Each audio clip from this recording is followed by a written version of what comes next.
ایک مرتبہ ہارون رشید رات کے اندھیرے میں اپنے وزیر جعفر کو ساتھ لے کر بازار کے قریب سے گزر رہے تھے۔ آپ نے دیکھا ایک پل کے پاس کافی بھیڑ تھی، یعنی ایک پل کے قریب کافی تعداد میں لوگ اکٹھا تھے اور وہاں کچھ شورگل ہو رہا تھا۔ ہارون رشید نے اپنا رخ اس طرف کیا۔ جب قریب گئے تو جا کر دیکھا ایک نوجوان سفید رنگ کی ایک گھوڑی کو بہت مار رہا ہے۔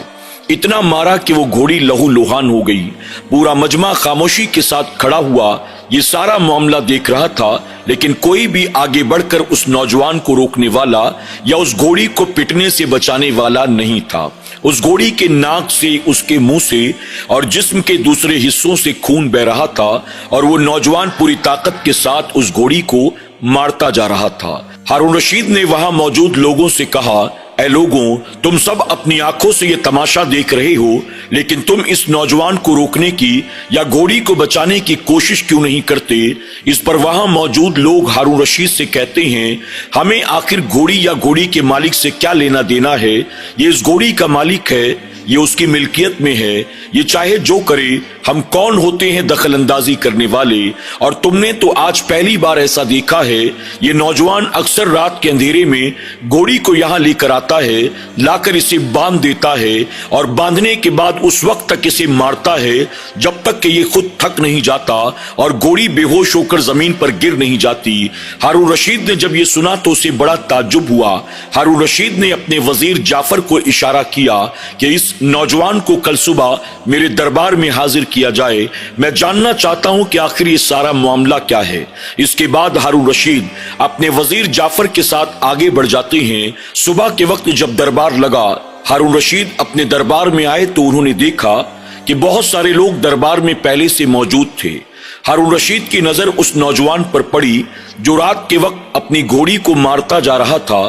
ہارون رشید اپنی کرسی پر تشریف فرما ہوئے، اس کے بعد اس نوجوان کو قریب بلا کر کہا، اے نوجوان، کل رات میرا گزر فلاں پل کے قریب سے ہوا تھا اور میں نے وہاں دیکھا کہ تو ایک گھوڑی کو بہت مار رہا تھا۔ گھوڑی پوری طرح سے زخمی ہو گئی تھی، اس کے منہ اور ناک سے خون بہ رہا تھا، لیکن تجھے اس گھوڑی کے حال پر ذرا بھی رحم نہ آیا، بلکہ تو اسے مارتا ہی جا رہا تھا۔ مجھے بتا، آخر تو گھوڑی کو کیوں مار رہا تھا؟ اگر وجہ درست نہ ہوئی تو تیری خیر نہیں ہے۔ نوجوان ہارون رشید کے قریب آتا ہے، ادب بجا لاتا ہے اور عرض کرتا ہے، حضور، دراصل بات یہ ہے، وہ گھوڑی ہے ہی اسی لائق، میں نے اس پر کوئی ظلم نہیں کیا، میں نے کوئی زیادتی نہیں کی، میں جو اس کے ساتھ کر رہا تھا ایسا کرنا بے پناہ ضروری تھا۔ ہارون رشید نے کہا، بلا وہ کیوں؟ اس نوجوان نے اپنی داستان سنانی شروع کی۔ وہ کہتا ہے کہ میں شہر بغداد کا رہنے والا ہوں، مجھے وراثت میں بہت سارا مال ملا، میں اکیلا تھا، جوان تھا، مالدار تھا۔ میں نے یہ فیصلہ کیا کہ میں زندگی بھر کبھی نکاح نہیں کروں گا، بلکہ اطمینان و آرام کے ساتھ اکیلے اپنی زندگی کو گزاروں گا۔ میں اطمینان و سکون کی زندگی گزار رہا تھا کہ ایک عرصے کے بعد میرے دل میں یہ خیال پیدا ہوا کہ میرے بعد اس مال و دولت کا کیا، میرے بعد میرے گھر اور خاندان کا کیا؟ میں نے اپنی نسل کو آگے بڑھانے کے لیے اب نکاح کرنے کا ارادہ کیا، لیکن چونکہ بغداد کے لوگ مجھے زیادہ پسند نہیں تھے، اس لیے میں نے اس بات کا ارادہ کیا کہ میں شہر بغداد سے باہر کہیں جا کر وہاں سے شادی کر کے لاؤں گا، اور وہ بھی ایسی لڑکی سے شادی کروں گا جس کے ماں باپ نہ ہو، جس کے بھائی بہن نہ ہو، یعنی وہ بھی میری طرح تنہا ہو، تاکہ کسی سے آنے جانے، ملنے جلنے اور رشتہ داری والا کوئی معاملہ نہ ہو۔ میں تنہائی پسند کرتا تھا، لوگوں سے ملنا جلنا مجھے پسند نہیں تھا۔ پھر وہ نوجوان بتاتا ہے، میں اپنی خاطر رشتہ تلاش کرنے کے لیے مختلف شہروں اور گاؤں دیہاتوں کا سفر شروع کر دیتا ہوں۔ اگر مجھے کہیں کوئی خوبصورت لڑکی پسند بھی آ جاتی تو اکیلی نہ ہوتی، یعنی اس کے والدین بھی ہوتے، اس کے بھائی بہن بھی ہوتے، اس وجہ سے میں اس سے رشتہ نہیں کرتا تھا۔ اسی طرح تلاش کرتے کرتے ایک دن میرا گزر بغداد کے اس بازار سے ہوا جہاں پر غلام اور لونڈی خریدے بیچے جایا کرتے تھے۔ جب اس بازار میں آیا تو میں نے سوچا شاید یہاں کوئی مجھے ایسی لڑکی مل جائے جس کے آگے پیچھے کوئی نہ ہو، یعنی وہ اکیلی ہو۔ اگر ایسی کوئی خوبصورت لڑکی مل گئی تو میں اس کے ساتھ نکاح کر لوں گا۔ پھر وہ نوجوان بتاتا ہے کہ میں نے بازار میں جا کر اب اپنی خاطر لڑکی تلاش کرنا شروع کیا۔ کچھ دور آگے بڑھنے کے بعد اچانک میری نظر ایک لڑکی کے چہرے پر پڑی۔ میں نے اس جیسا آج تک پہلے کسی کو نہیں دیکھا تھا۔ اس لڑکی کے چہرے سے مانو نور کی شعاعیں پھوٹ رہی تھی۔ اس کے بال بالکل ریشم کی مانند تھے۔ اس کی آنکھیں بہت خوبصورت تھی۔ اس کے ہونٹ بہت خوبصورت تھے۔ میں نے آج سے پہلے اتنی حسین و جمیل لڑکی کو کبھی نہیں دیکھا تھا۔ نوجوان کہتا ہے میں اس کے حسن کی کیا تعریف کروں، ایک مرتبہ دیکھتے ہی میرا دل اس پر آ گیا۔ اس کے بعد میں آگے بڑھا، مختلف ملکوں سے آئی ہوئی لونڈیوں کو جا کر میں نے دیکھا۔ وہاں ایک سے ایک حسین و جمیل لڑکی موجود تھی، لیکن گھوم پھر کر میں پھر اسی لڑکی کے پاس آ جاتا تھا، مانو میرا دل وہیں پر اٹک گیا ہو۔ آخرکار میں نے اس لڑکی کو خریدنے کا فیصلہ کر لیا۔ میں نے اس کے مالک کو بڑی قیمت دے کر اس لڑکی کو خریدا۔ خریدنے کے بعد میں نے اسے آزاد کیا، اور آزاد کرنے کے بعد پھر میں نے اسے اسی دن نکاح کر لیا۔ نکاح کرنے کے بعد اس لڑکی کو اپنے ساتھ لے کر میں اپنے گھر آ گیا۔ آج میری شادی کا پہلا دن تھا۔ میرے گھر میں موجود غلاموں اور لونڈیوں نے کھانے پینے کے لیے ایک سے ایک عمدہ نعمتیں تیار کی تھیں۔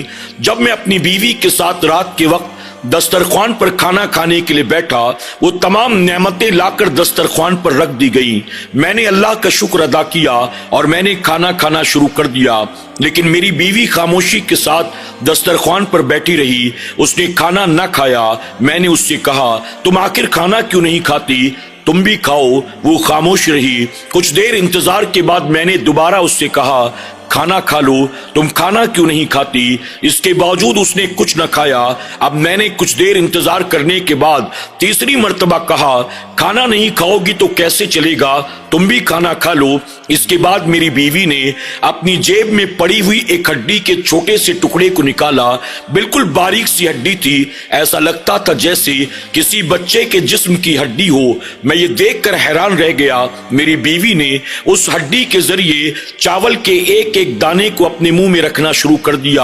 اس طرح سے اس نے 10-12 چاول کے دانے کھائے، اور اس کے بعد دسترخوان سے اٹھ کر وہ کمرے میں چلی گئی۔ آج میری شادی کی پہلی رات تھی۔ اپنی بیوی کے اس رویے سے میں بڑا پریشان تھا۔ میں نے سوچا پتہ نہیں اس کو کہاں سے لایا گیا ہوگا، شاید ماں باپ کی جدائی کی وجہ سے، گھر والوں کی جدائی کی وجہ سے، قید و بند کی وجہ سے، بازار کے خرید و فروخت کی وجہ سے یہ پریشان ہوگی۔ 2-4 دن میں شاید بات چیت کرنا شروع کر دے۔ رات میں نے تنہا گزاری۔ اس کے لیے بستر لگا دیا گیا۔ الگ کمرے میں وہ جا کر سو گئی اور میں اپنے کمرے میں سو گیا۔ اگلی رات جب آئی، ہم دوبارہ دسترخوان پر کھانا کھانے کے لیے بیٹھے۔ میں نے سوچا کہ شاید میری بیوی کو ہمارے یہاں کا کھانا پسند نہ ہو۔ میں نے غلاموں سے کہہ کر انگریزی طرز کا کھانا تیار کروایا۔ میری بیوی دسترخوان پر آ کر بیٹھ گئی۔ میں نے کھانا کھانا شروع کیا، لیکن آج رات بھی وہ خاموشی کے ساتھ بیٹھی رہی۔ اس نے کھانا نہ کھایا۔ میں نے اس سے 1 مرتبہ، 2 مرتبہ، 3 مرتبہ کھانے کے لیے کہا۔ آخرکار اس نے کل رات ہی کی طرح اپنی جیب سے ہڈی کا باریک ٹکڑا نکالا، اور نکالنے کے بعد چاول کے ایک ایک دانے اسی ہڈی کے ذریعے اپنے منہ میں رکھنے لگی۔ اس طرح سے 10-12 دانے چاول کے کھائے، اور پھر دسترخوان سے اٹھ کر اپنے کمرے میں چلی گئی۔ میں اپنی بیوی کے اس رویے سے بہت ہی زیادہ پریشان تھا۔ ہماری شادی کو 2 دن گزر چکے تھے۔ نہ میں اس کے قریب گیا، نہ وہ میرے قریب آئی، بلکہ وہ تو ٹھیک سے کھانا کھانے کو بھی تیار نہیں تھی، بات چیت کرنے کو تیار نہیں تھی۔ میں یہ سوچ کر پریشان تھا کہ اگر یہ کھائے گی پیے گی نہیں تو آخر زندہ کیسے رہے گی۔ دوسری رات بھی اس نے اپنے کمرے میں گزار دی، اور میں اپنے کمرے میں جا کر لیٹ گیا۔ اگلی رات بھی اس کا یہی معمول تھا۔ میں ہر رات الگ الگ طرح کے کھانے اس کے لیے تیار کراتا، لیکن وہ بمشکل تمام چاول کے 10-12 دانے کھاتی اور دسترخوان سے اٹھ کر اپنے کمرے میں چلی جاتی۔ 1 ہفتہ میں نے اسی حال میں اس کے ساتھ گزارا۔ اب 1 ہفتے کے بعد رات کے اندھیرے میں جب میری آنکھ کھلی تو میں نے سوچا اپنی بیوی کے کمرے میں جا کر دیکھوں تو صحیح آخر کیا حال ہے۔ میری بیوی سو رہی ہے، جاگ رہی ہے، کیا کر رہی ہے؟ وہ نوجوان بتاتا ہے رات کے اندھیرے میں میں اپنے کمرے سے چپ چاپ نکلتا ہوں اور دبے پاؤں اپنی بیوی کے کمرے میں داخل ہوا۔ اندر جا کر میں نے دیکھا اس کا بستر خالی تھا۔ خالی بستر دیکھ کر میں حیران رہ گیا، آخر رات کے اندھیرے میں وہ کہاں گئی ہوگی؟ میں نے دیکھا گھر کے پیچھے والا دروازہ کھلا ہوا تھا، یعنی میری بیوی گھر کے پچھلے دروازے سے باہر نکل گئی تھی۔ اب اس دروازے سے باہر نکل کر